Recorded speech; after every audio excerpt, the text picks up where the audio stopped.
Welcome to the third in our edition of the Crypto UK Lunch and Learn series.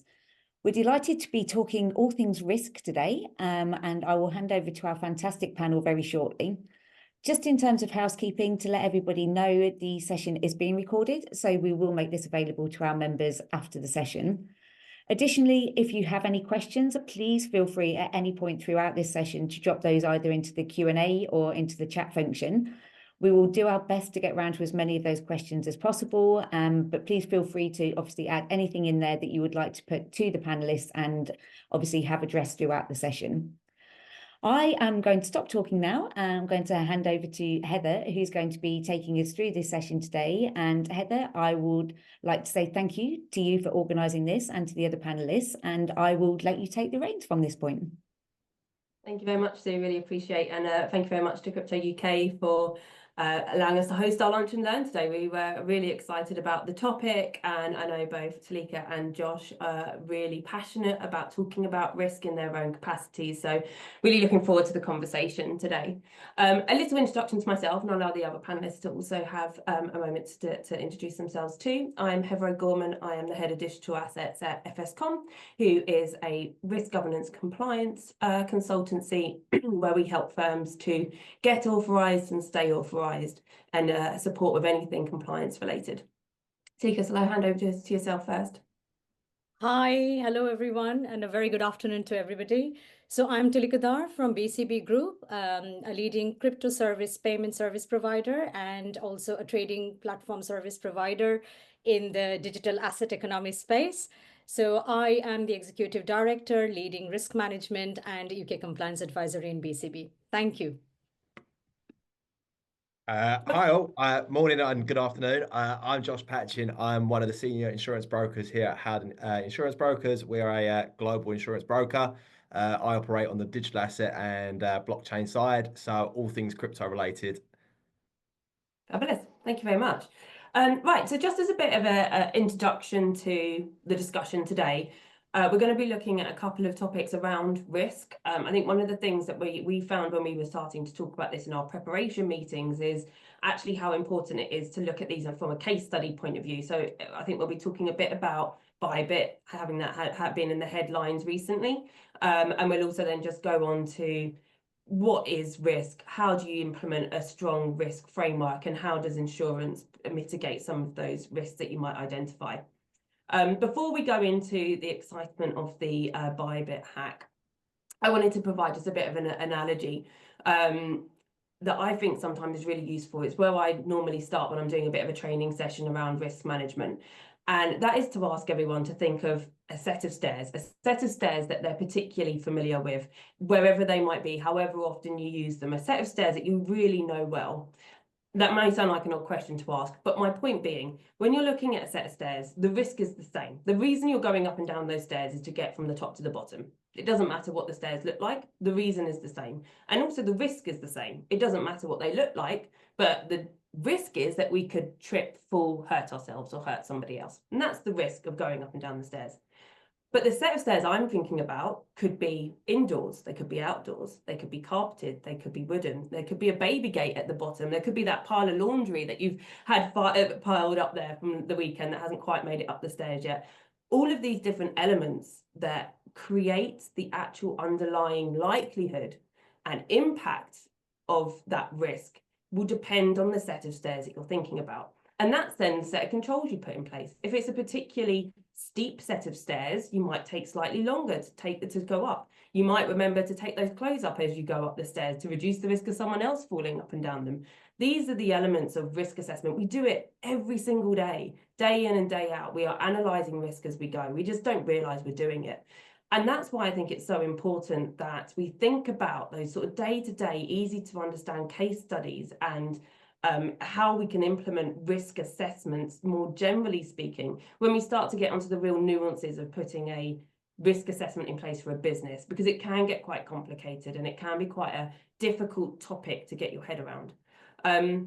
So with that in mind, I think starting with the case study and the Bybit hack will be a really good opportunity to speak through what it looks like when a risk actually materializes. And, you know, frankly, in this case, they didn't take the laundry up the stairs and they've tripped out, right? So, Josh, I was going to hand over to you in the first instance to maybe talk a little bit through what you found with the Bybit hacking and what you think from an insurance perspective as well. Yeah. Anything that you would have done to control that differently. Yeah, so obviously I think probably let's start with, just in case anyone doesn't know what's happened so far. So as of last weekend, Bybit, one of the largest crypto exchanges, had a hack occur from their cold storage to their warm wallets, where 1.5 billion was siphoned off by allegedly the North Korean group Lazarus. Obviously, as one of the major exchanges, there would be robust security behind them. We're talking multi-sig wallets, regulatory security audits, and all that sort of stuff. So from our standpoint, last week for me was damage control, where a large amount of our clients did hold assets on Bybit. And obviously from their perspective, it's now panic. Okay, are my assets safe? Are they insured already? Does Bybit have their own insurance, and does their insurance cover me? And how does it all work together? So obviously the hack itself was so sophisticated. It was so ahead of its time. With no one, I mean, say this is the largest theft known to mankind now. There's never been anything like it. So when we're looking into this, we're looking at something new. This isn't a straightforward, oh no, we've sent it to the wallet address, or there's an internal part where someone is, an internal manipulation. This is something completely different. So from our side, we had to break down what exactly has happened. And to this day, we still don't actually fully understand what has happened. Obviously, truth will come out further down the line of what's happened once more research goes into it. But from our standpoint was, where is the risk? Who does it sit with? Does it sit with Bybit? Is there a risk to our clients? And it's very much an open-ended question, because from our side, there is that risk to the client's insurance policy, and there is a risk for Bybit's insurance. Obviously, Bybit should have their own insurance policy in place, but what insurance is actually covering that? So two parts of insurance that we look at on our side is digital vault insurance, where assets sat in cold storage are fully insured. I believe at the moment in time, there's $1 billion worth of insurance capacity for that cold storage cover. But obviously this is 1.5 billion, so we've already exceeded that billion mark. And then on top of that, we have something called crime insurance. And crime insurance in London is roughly up to 100 million GBP in cover. So quite a substantial difference between 1.5 again and 100 million. So we had to break down on our side, where actually does this fit in? Was this hack, lost on the cold storage, because that's where it originated from, or is it a crime where a third-party hack has occurred? So there's two different elements to our side on that we had to break down, and we deemed that it wasn't really a cold storage mishap, and it wouldn't fall under a digital asset vault insurance policy, and it would fall more under the crime side. And the crime side covers third-party hacking, computer fraud, social engineering. And it also covers that little bit of internal element of internal crime. So if there was to be further down the line, there was that element of internal crime, then it would be covered under a crime policy. Now, our clients were saying to us, Josh, we have a crime policy ourselves. Are we covered? And to this day, the answer is still rather loose. We would argue that yes, there would have been an element of cover, but the way our insurance policy would work is the primary insurer would have been Bybit. If Bybit had an insurance policy, their insurers would pay out first. If they didn't have an insurance policy, then obviously the client would then have their own policy to interact, and that would come in. So it's all rather interesting at the moment. I say everyone's kind of keen to understand what's happened, where the funds have sitting. I mean, I think it went from 34 wallets within the space of 15 minutes. So there's a lot of jumping around at the moment and seeing where the money's sitting. I think 250 million of it has gone dark as well, where they can't find it. So that can branch into asset recovery and what we can do on our side in terms of asset recovery. We can talk about that a little bit later. But from our standpoint now is, the robust framework, can security be improved? I mean, we're talking about one of the biggest exchanges here, and they're still being manipulated. Is it possible to, grow and as a sector now, are we able to progress from onwards?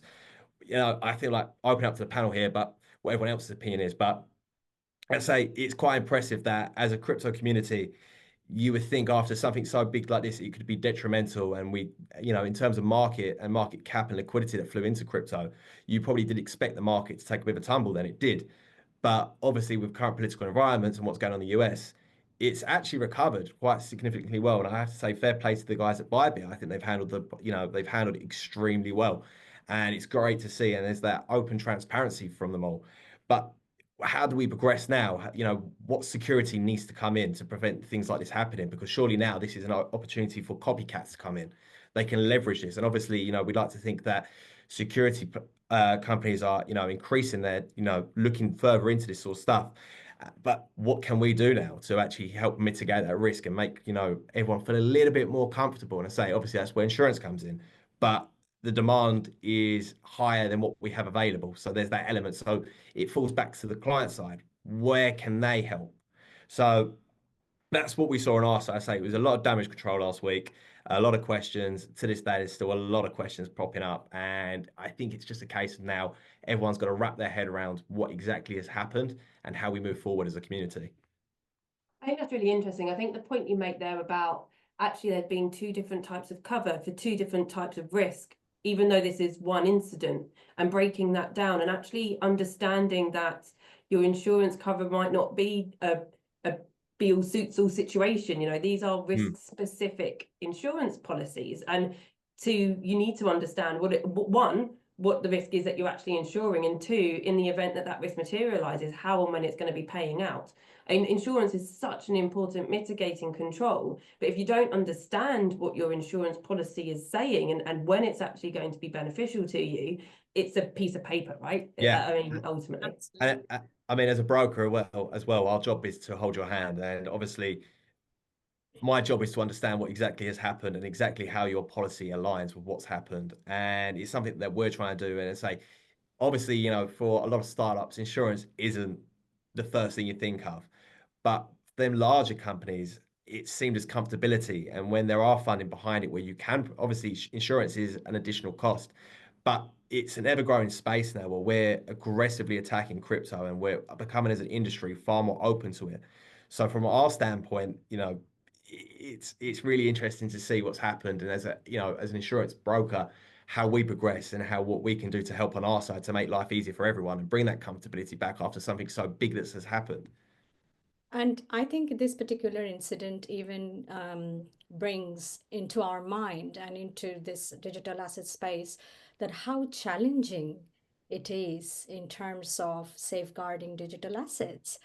And it also begs the question and emphasizes the importance of having a robust and resilient risk management framework, how important it is to keep continuing the assessment day in, day out, or monthly, depends on the size and scalability of the operations of the firm who is involved into. Importance of fostering the risk-aware culture. So when I read about this incident, some of the questions, as a layman, I was thinking that did actually this firm had their in their risk identification and assessment stage an appetite level or aligned with the tolerance of the group adjusted against such external threats? Out of the four causes that we quite often see: human errors, internal controls failure, system failure. Was this type of incident even being in the emerging threats and opportunities, vulnerabilities included in the risk management framework by Bybit? That raises a question. Second, if we know that we can never eradicate all risks together, it's just not possible, right? However, considering the amount that was being siphoned, is it possible that regulators might start impeaching even more or bringing in more stringent regulations or standards or codes and try to apply so that these kind of incidents probably doesn't happen at this level? And how quickly firms could mitigate such risks technically before such risks crystallizes into major issues at a length and breadth of how this particular incident happened. So, particularly in relevance to this incident, I did actually visit and attended a kind of a webinar, which was being set by a firm called Howdens in collaboration with Merkle Science. And fascinating insights that they shared in terms of the technicalities, what went wrong, how it went wrong, and how it could have been, kind of mitigated at the outset. Is something I learned. I am still learning because it's quite technical. Thank you. And thanks, Josh. That was really useful and very, very helpful to know. Thanks, Tulika. Would you agree that there are lessons learned, there's an opportunity for lessons learned here. As you say, Tulika, you've gone out of your way, you've tried to understand this hack better. You're no doubt you're now working in the background as a risk SME in your business to understand how, do you have the controls internally to prevent this happening if it were something to take place in your firm? Obviously, frankly not, hopefully not. But what should firms in the industry be thinking about now? What should they be taking from this incident and ensuring that they've thought about as part of their risk management framework?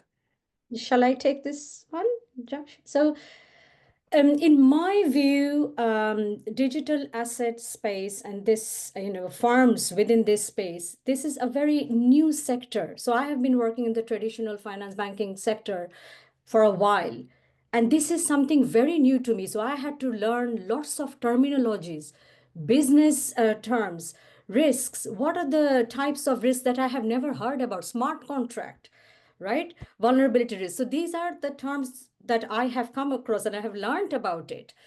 My whole point is these lessons, either new or historical, the firms who are operating within this space must go and revisit their risk assessment framework. Are there any controls that we could change or improve on? Are there any processes we think it's not robust enough, it's not adequate enough to combat such, illicit activity or such risks in the long run?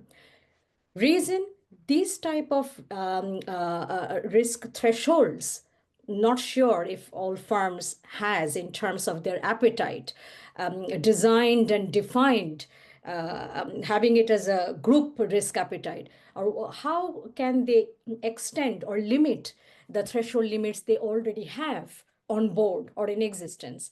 So overall, my point is to lessons that we learn from these kind of mistakes is to make the firm aware, put it out as an exercise, revisit the risk identification, the RCSs, risk control self-assessment frameworks we have, check all the controls that we already have, and review that whether these controls are effective enough, robust enough, adequate enough to have the long-term success.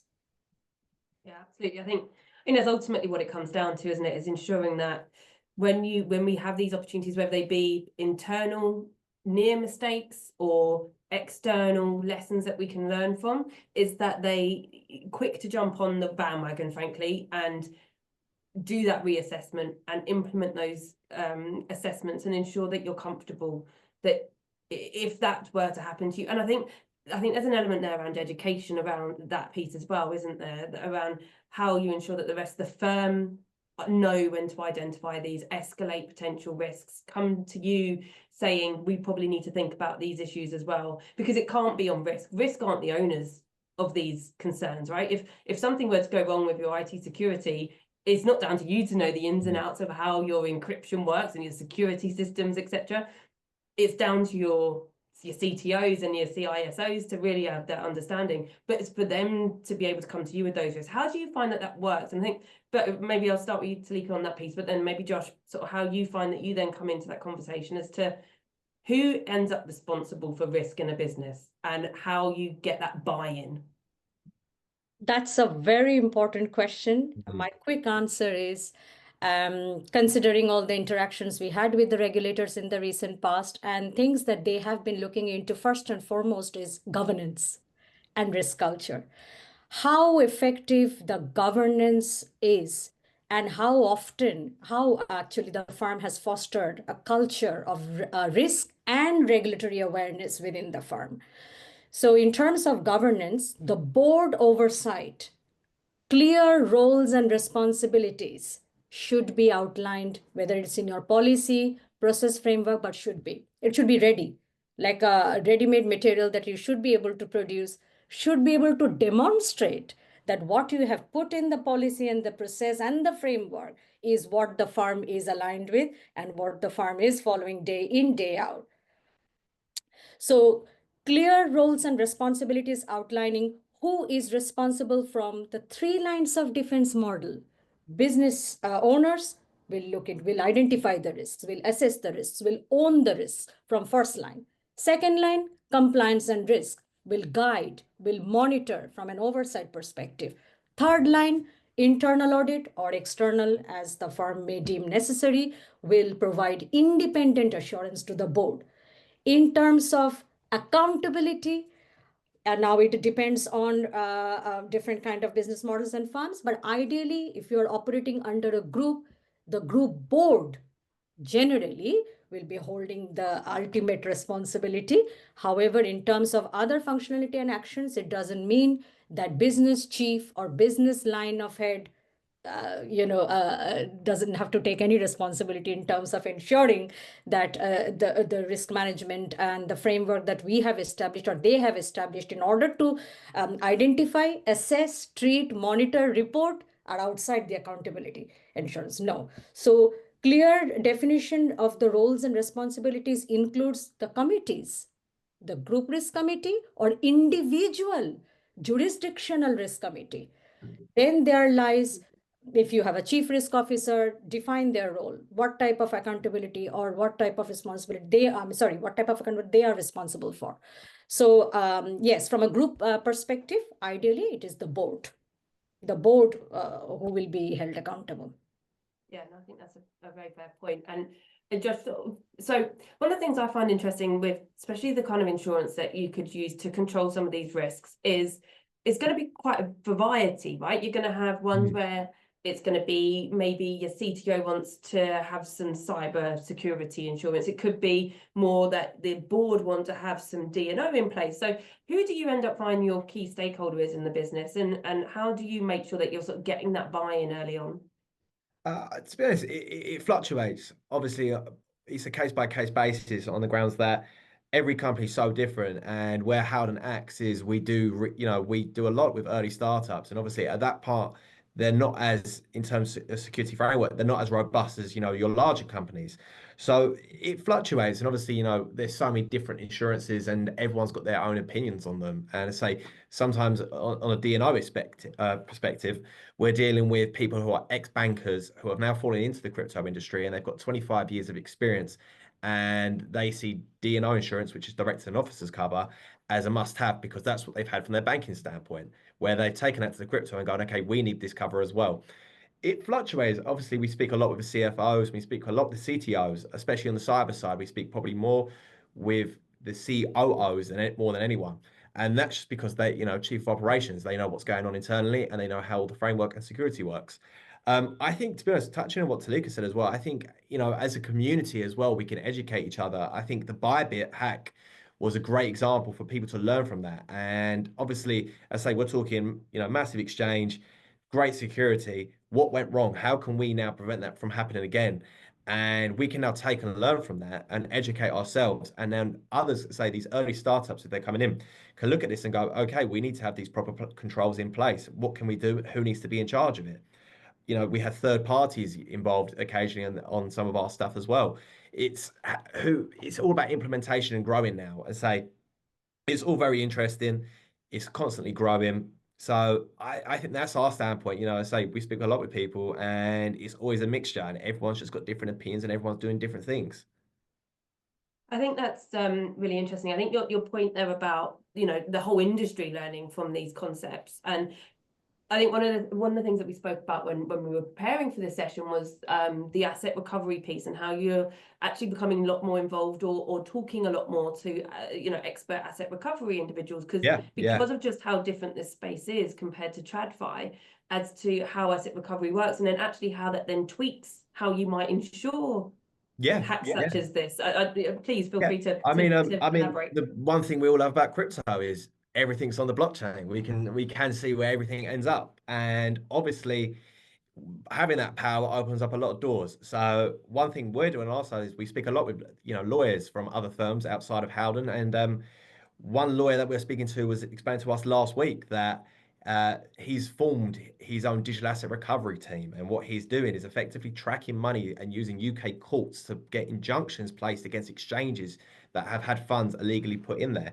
So the way it would work was, so let's say Bybit, for example, Bybit had 34 wallet addresses go out from their account. If one of them went to let's say a Binance or a Coinbase, where the UK courts can have get an injunction put in place, they would red flag that wallet. And if they're, obviously funds are constantly moving. So that, although that money went into a Coinbase account, it could be instantly moved to a KuCoin account. So it constantly flows. But what they do is they red flag the wallet. And if, more funding comes in, regardless of where it's come from and what it's for, if that funding comes into that flagged account, that account is temporarily frozen. And what the exchange does is it works alongside the UK courts, and they can implement a strategy of getting the funds back from them. So although it might not be the funds that are originally stolen, we can start to make up for the funds that were lost. And obviously, there's a question of where were these new funds come from? Where did the loss occur there? And why has it occurred? But it's now getting to a stage of say we're growing, and insurance itself as well is becoming a little bit more adaptive, and we're always trying to be entrepreneurial and a little bit out there. So we're looking at it from an insurance perspective and going, wow, this is amazing. If we can, let's just say, recover 80% of the assets lost from an insurance perspective, instead of paying a 5 million claim, we might now only be looking at a 250,000 claim, where we're utilizing this digital asset recovery. And obviously there are fees that are implemented in that, because obviously no one works for free. But we as insurance brokers and underwriters now are working together to, form a policy or a sublimit that would work in this place. And it's fingers crossed and eventually, but this could help with the premiums. The industry itself is still fairly new to insurance, so obviously the premiums fluctuate on a case-by-case basis. But if we were to able to say, if a loss occurred and crypto was stolen, we could potentially recover it. That's a major thing for insurers. That's great to hear. So this is the great thing about crypto, and this is why I love working in it. We have that accessibility and flexibility to adapt. It almost feels misplaced for me to then ask James Turner's question from the comments in that case, because it's very specifically asking about the price of policies and how things like the Bybit hack would have impact over the cost of cover. And you've kind of gone over it slightly there, but maybe just elaborate ever so slightly on how you see those conversations going and what you see sort of this education piece being so important. I mean, I say, as an industry, we're growing now so well, and we're getting a better understanding of it. And I think it's clear to see what's going on in America now at the moment with Trump. And as of Sunday, we had the crypto reserve come into place.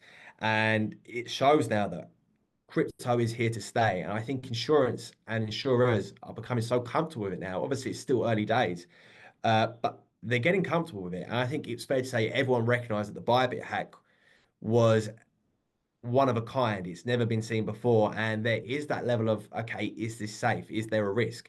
But as an industry, we can't focus on just one individual event. We could focus on FTX, and we could say that FTX had a massive effect on insurance, and it did for a very long time. But what we did as brokers was educated the market on what that was and how that occurred. Granted, it was an exchange and there was a, fraud manipulation, but that can happen anywhere in the world. That can happen at, any financial institution. The fact it was crypto just meant it became a red flag.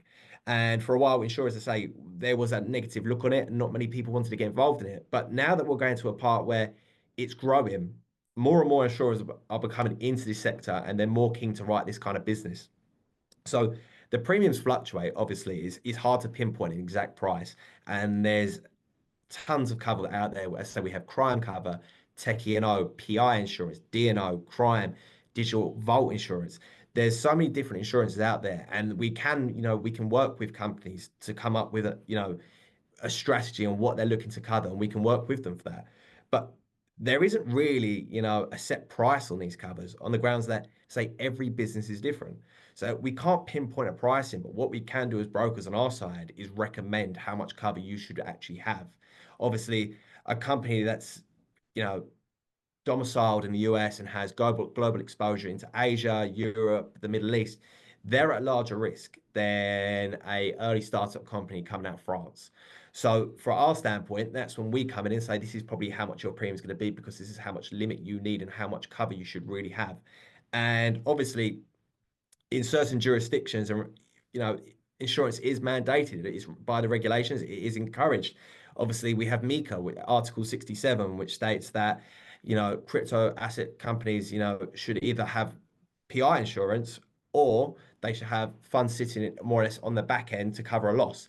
So we have that. And then from our standpoint, companies that are looking for their MiCA license, we encourage to buy PI insurance, or they need to have the funding behind them. And obviously, I say, pricing fluctuates. If you're a small company, we could be looking at a couple thousand, high tens, maybe occasionally, depending on what the cover is. But if you're a multinational company, then obviously your premium is going to be more to the six figures. So it's kind of hard to pinpoint. Obviously, a lot more insurers are coming in, and on our side, pricing, it has become a little bit more competitive now than what it was a few years ago when the FTX scandal happened and pricing was extremely volatile because there was that element of fear. But we're becoming, as an industry now, a lot more understanding and well equipped for this. Say we have teams now dedicated to digital asset insurance, and that's great because 15 years ago we didn't exist. I wouldn't have had a job 15 years ago. So now I'm in a place where I'm solely looking at crypto, and my job is to educate the market as well as help educate my clients. But at the same time, my clients educate me. I use that and I take that knowledge and I go out there and I spread the word, and that's kind of how it works now. So obviously, 15 years when more regulation comes in, the pricing is going to look a lot different to what it is right now. But that's a future thing. But as of this point, it fluctuates, but we're becoming a little bit more like comfortable. We're getting there. So yeah, I can't really comment on the pricing. I just say it fluctuates based on case by case basis and what cover you're getting and exactly where you are and what regulations you're complying with, if you're complying with any regulations. So that's yeah, that I appreciate that's probably an open question, open answer to be attacked, but yeah, that's my standpoint on it. Well, I think it's important, isn't it, that I think that the message is it's not being seen as the scary risk to cover anymore. It's not covering Beckham's right foot, right? It's now becoming a bit more normal. It's becoming something that your general insurers are going to start to want to get involved in. It's not niche, and that means it will be more competitive. Yeah, pretty much. I mean, that's the way I see it. And I think that's probably, if there are a few insurers on the call, that's probably the way they're seeing it right now as well. It's a competitive market and everyone's keen to have business. Obviously, everyone's got targets to hit. So without that business, they can't hit their targets. So yeah. So I have a very quick question. So I wanted to learn, insurance covers for health, medical stuff, where criteria are written. So this is covered. This type of illnesses are not covered. Because crypto and digital asset is so new, I would say it's still new. And from an insurance perspective, which is quite a complex sector to understand, how do you ensure that what type of risks from crypto angle, so incidents like this, do you define them clearly, articulate them, that, or is it value oriented, that's 10 billion, or is it type of incident? It's a mixture because obviously there's different types of cover and it's exactly what we're covering and what each client does. So a company producing software technology for the blockchain, their risk there is more of a techie and cyber element because that's where it lies. But it wouldn't be so much a crime element because they're not holding large quantities of crypto on their balance sheet. Well, I mean, they might, but they might take their payment in crypto. But there's different types of things we look at. Obviously, financials from an insurance perspective are one of the key things, and obviously as well, governance. How experienced is this board? Are we talking a 23-year-old who's just dropped out of university or college and has started a crypto firm and thinks they're going to be the next big thing? And they might be, but from an insurance perspective, seeing that someone with no experience and no corporate structure behind them, that's deemed as a higher premium because there isn't that experience.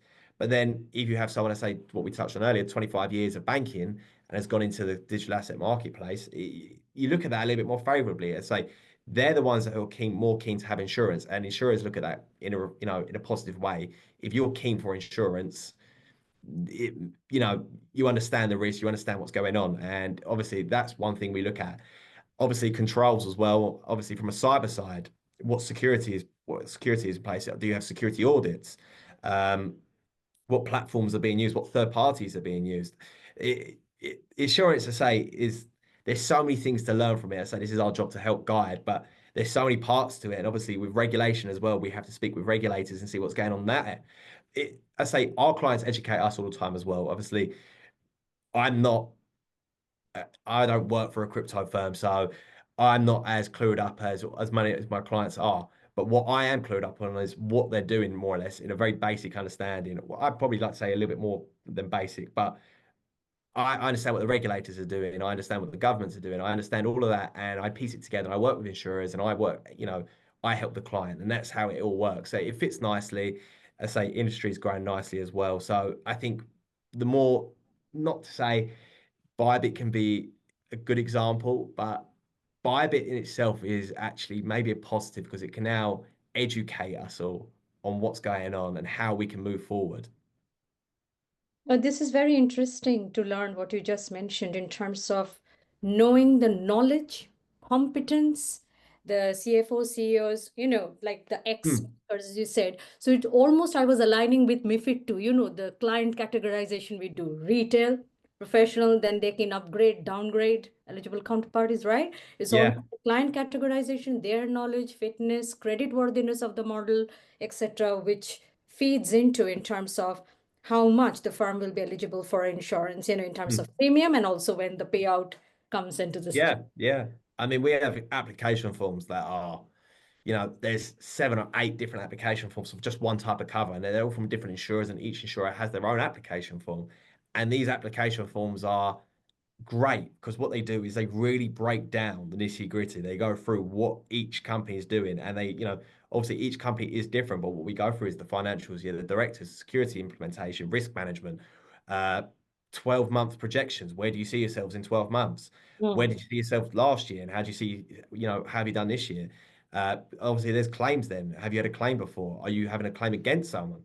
There's so many things we look at, and I say, we're now getting more comfortable, and it's great to say more competitive market, more insurers. So it's a good thing to see. And I say, without that, I wouldn't have a job. So I think such an important part of sort of risk management, ensuring that you really understand what your insurance can do for you, right? The whole point of it is there to mitigate risk. That is what people buy insurance to do, right? But I think people, as you say, it's one of those things that you have to then educate yourself about the importance of, and how you actually implement that effectively, and ensuring that it's actually going to control what you think it's going to. It's not car insurance, it's not life insurance, it's not something you simply go on to compare the market and hope that something they're going to get a good quote spat out the back. There's obviously a lot of consideration and thought that has to go behind that as well. yeah. I was going to Tulika, I'll let you take the floor. Oh, no, go ahead. I was just going to say, this is now where it becomes down to, having a specialty broker. Say there are now insurance brokers that they're forming teams just for digital assets. And we are the people that just sit there day by day looking at crypto, obviously up to date on what's going on in the world. And I think it's a really key thing now for, obviously this isn't a hard sell for insurance, but it's a key thing for clients to look at and go, look, we need to have a broker that actually understands what we do. And obviously I'm not as crypto native as what they are, because they're at the front line. But what I am native is in insurance. And then I have that knowledge of crypto in the background. I can use that to help educate. And that's what we, I say, we're here to hold hands, and we're here to, help bring that comfortability on our side and make, as I say, as a sector, make it look more experienced now. I say we're coming so far, and having insurance behind it as well is now solidifying how experienced and, well thought of crypto is. Tulika, to move on slightly onto how to implement a strong risk management framework. A lot of firms that are in the crypto space, the payment space, are going to be really familiar with the concept of a business-wide risk assessment when it comes to the money laundering regulations, and understanding the elements of the customers, the transactions, the products, the services, the delivery channels, the jurisdictions, etc., that you need to analyze as part of that process. The guidelines have laid out in terms of the very specific seven categories. Yes, reasonably easy to understand and follow. Everyone kind of gets it. What there's less around in the market is real instruction and help on how to do a enterprise-wide risk management framework, and the other kinds of risks that firms should consider as part of that process. Because the AML, how I always describe it, is that your AML risk assessment is part of a further investigatory element to a much wider list of risks that you've got across the business. It just happens to be that money laundering is such a risk on your risk register that you've gone away and done a specific assessment around it, just like you probably would around your IT security arrangements if you were a tech firm, for example. maybe you wouldn't mind talking us through what it is that you structure an ERM process around and the kind of other risks that should formalize part of that broader risk element. No, thank you. I mean, this is extremely important. Of course, AML is one of the most important risks in terms of when we see crypto firms, when we assess their risk management framework from a client onboarding perspective, when we look into theirs.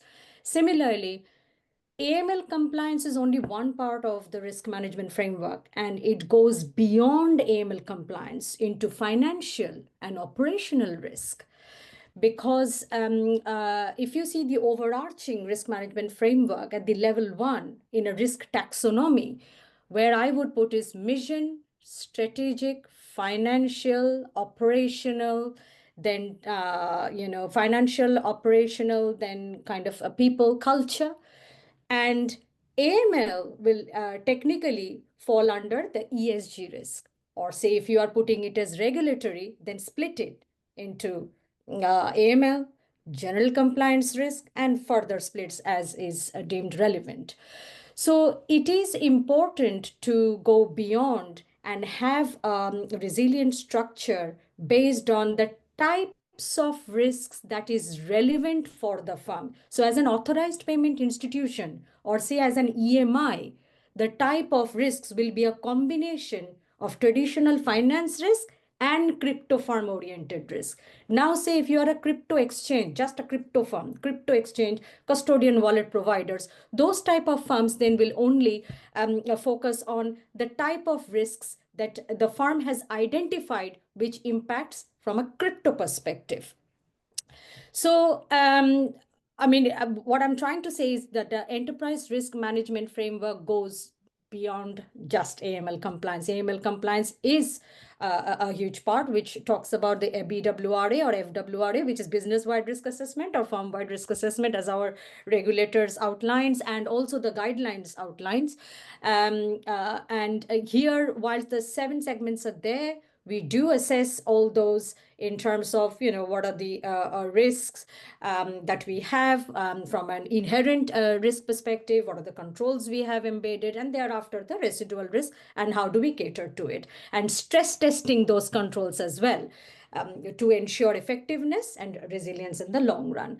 But going back to your point, enterprise risk management is depending on what business activities the firm is involved into, right? So the number of functions, type of business activity aligned with the risk that we have identified. So for example, our firm, we have identified 14 functions. We have 14 functions, and the type of risks identified will align with each one of those functions. Those collating together is a comprehensive ERM, that is the enterprise risk management framework that one needs to establish, define, articulate, and then kind of, roll out to the entire firm in order to understand what are our level 1 risk in the risk taxonomy. After that, we split that further into level 2 risks and further drill down into the miniature risks.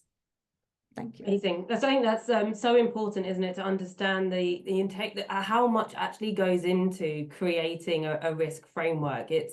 There's so much to consider and there's so much to think about as to how you would then ensure that not only you're identifying those risks, that you're getting the right impact and likelihood and scores continuously monitoring them and producing real-time risk dashboard is so important. I think crypto firms will be doing the same thing, having real-time risk dashboard, how they are carrying out KYC, KYB, EDD, CDD. What are the other stringent controls that have put it on onboarding perspective? How often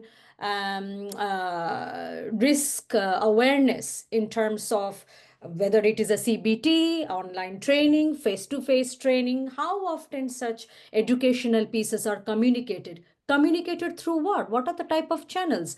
Does the firm have an established whistleblowing procedure? Yes. Are the staff members tested when risk appetite and risk thresholds should be aligned at what stage. Just to touch base on this, which is extremely important while establishing and preparing a risk management framework for the enterprise as a whole, is there are certain processes, as we understand, technically 6, like risk identification, risk assessment, then risk treatment or risk evaluation, however you want to say, risk monitoring, risk reporting. And risk appetite doesn't appear anywhere in that process when I said, but on a practical level, staff, when identifies the risks and wants to do it with accuracy and precision, when it moves on to the next stage, risk assessment is where the risk appetite falls into the picture. Why? Because here is when one has to set the threshold limits.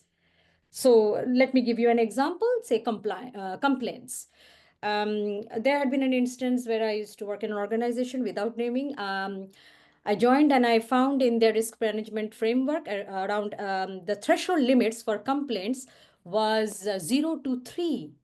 0 to 3 is in high risk grade. That's the limit, which is unbelievable because banking sector, you're not going to get 3 complaints, and it's kind of complaints you will get more. So how do we set that risk threshold is so important, and how we could start rethinking, revisiting it in another month, go back to in the subsequent month, and you will find that that was not the right threshold. So all I'm trying to say is second stage risk assessment is the stage when risk appetite plays a vital or a crucial part in having a robust and effective risk management framework.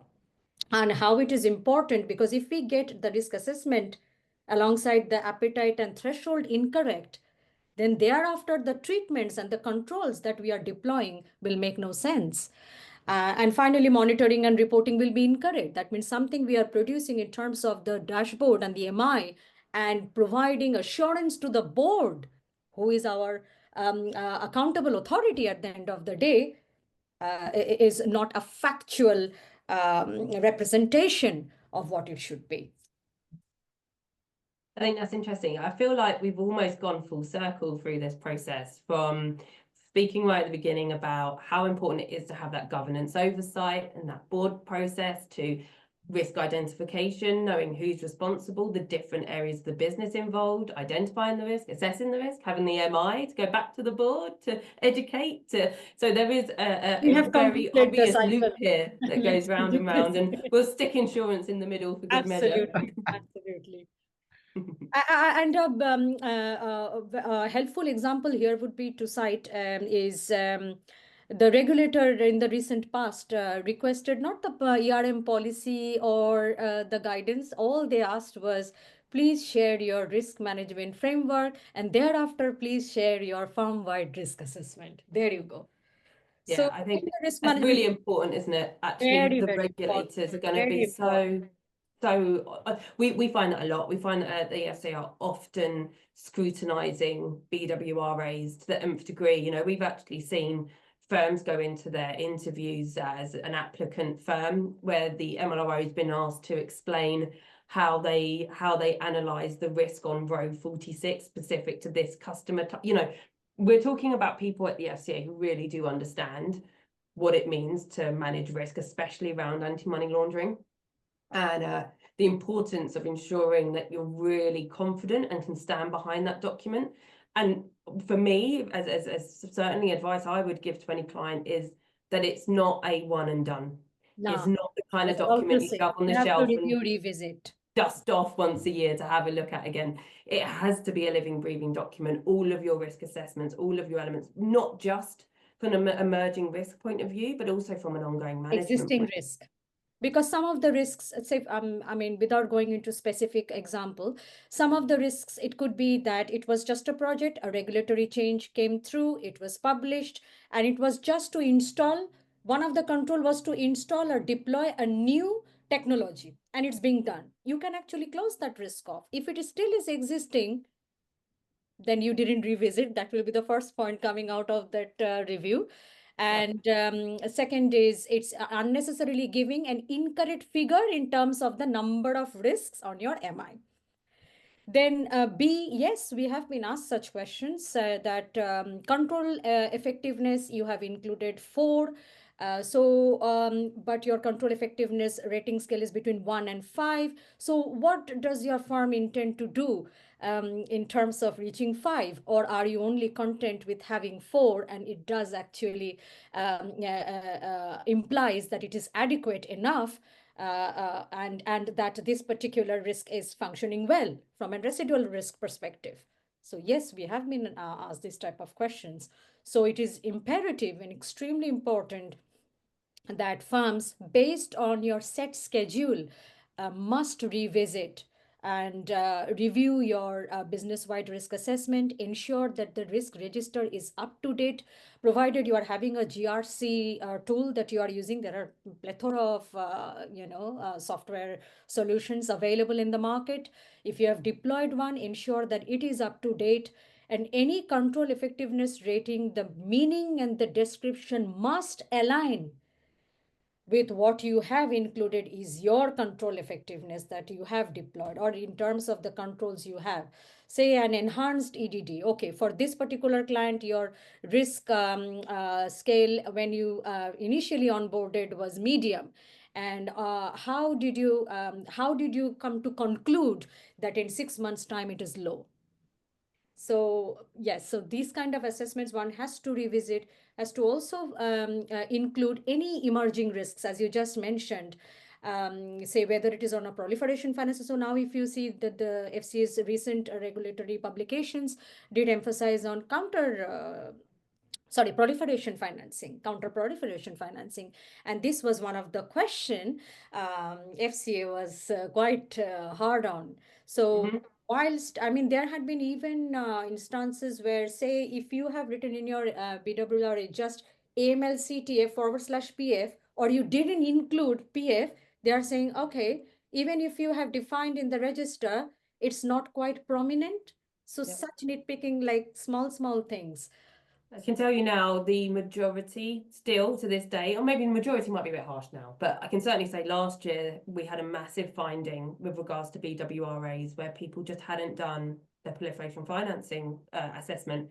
And it's a high risk finding because it is specifically stated in the regulation that you must undertake a specific assessment around proliferate financing. And if you're not doing it, then that is something the FCA and any regulator are going to come straight after, because it is specifically stated in not just guidance, but actually regulation that you must do these things. Absolutely. And I would like to add here, as you are aware, Heather and Josh, that it is important to review your risk appetite statement. So business function will have risk appetite statement particularly tailored, aligned to their function, then mapped against the overarching group risk appetite statement. So say financial crime risk appetite statement, please do and revisit. If it is quarterly, monthly, annually, it's up to your firm's decision, but it is a must that you review and revise or tweak wordings if you want to. And that has to align with the appetite statement, that when we are actually demonstrating that this particular rating that we have achieved in terms of residual does apply and does align with the risk appetite statement and control effectiveness rating. B, what type of, so a lot of firms, I would say, will implement like risk weighting measures, risk weighted measures. Now that has to align with your overall risk appetite that you have identified. So say, for example, a lot of these payment rails such as us has considered, say, medium risk as our overall, which again aligns with the regulatory guidance and acceptable, right? So the risk weighted measure, when it is being tallied in terms of the figure that's coming out, number has to tally and it has to fall into medium. So if it, for any reason, having a different configuration there, meaning it has not been done correctly. So there are some loopholes, and of course the firm will be picked up on that. Yeah, I think the methodology is so important there, isn't it? And I can't believe we're already at 5 to 1. We seem to have sped through and as ever had a really interesting conversation. So thank you ever so much.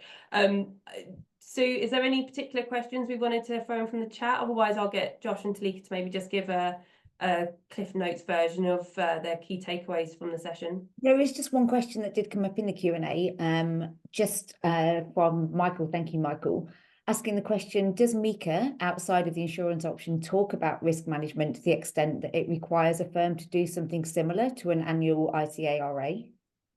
Don't know if anybody's got thoughts there.